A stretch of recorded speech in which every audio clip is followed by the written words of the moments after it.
ఒక దేవాలయం గురించి తెలుసుకుందాం. అది ఎక్కడంటే తిరువుత్తర కోసంగి మాగే అంటే మధుర వెళ్ళే దారిలో వస్తుందట ఈ ప్రదేశము. ఊరు పేరు పలకడం కొంచెం కష్టమే. మనందరికీ సొంత ఊరు ఉన్నట్టే పరమేశ్వరుడికి కూడా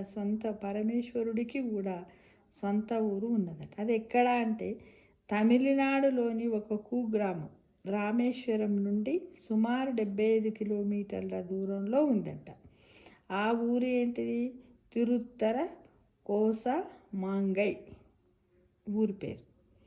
అయితే శివాలయము మొట్టమొదట వెలసిన ప్రాంతం ఇదేనట. 3000 సంవత్సరాలకు పూర్వమే ఈ శివాలయం నిర్మించారట.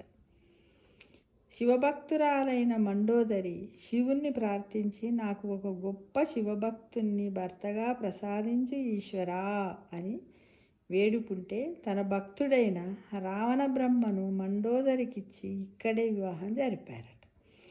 ఈ దేవాలయంలో కూడా పూజకు ఉపయోగించని మొగలి పువ్వు ఇక్కడ మాత్రమే స్వామివారికి అలంకరిస్తారు. మనకి తెలుసు శివుడికి మొగిలి పువ్వు పెట్టరని.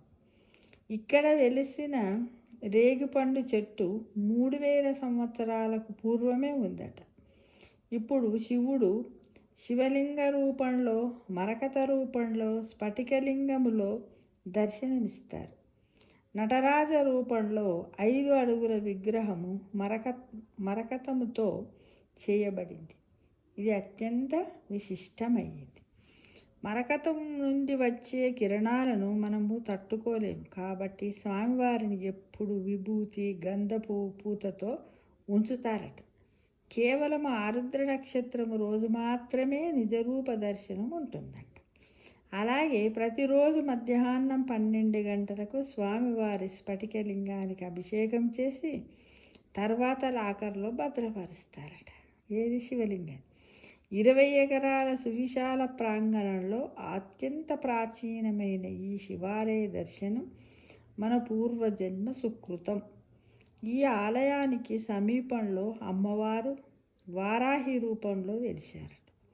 భక్తులు పసుపు కొమ్ములను ఆ ప్రాంగణములోనే నూరి ముద్ద చేసి అమ్మవారికి నైవేద్యంగా సమర్పిస్తారట.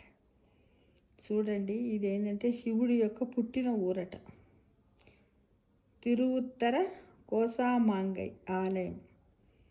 కాబట్టి మనందరం కూడా ఎప్పుడైనా రామేశ్వరము యాత్రకి వెళ్తే తప్పకుండా పోయి ఈ దేవాలయాన్ని దర్శనం చేసుకోవాలి. ఈరోజు నేటి మాట లోపల మనం చక్కటి శివుడి యొక్క స్వంత ఊరు గురించి తెలుసుకున్నాం ఫ్రెండ్స్. తప్పకుండా దర్శనం చేసుకుందామా మరి?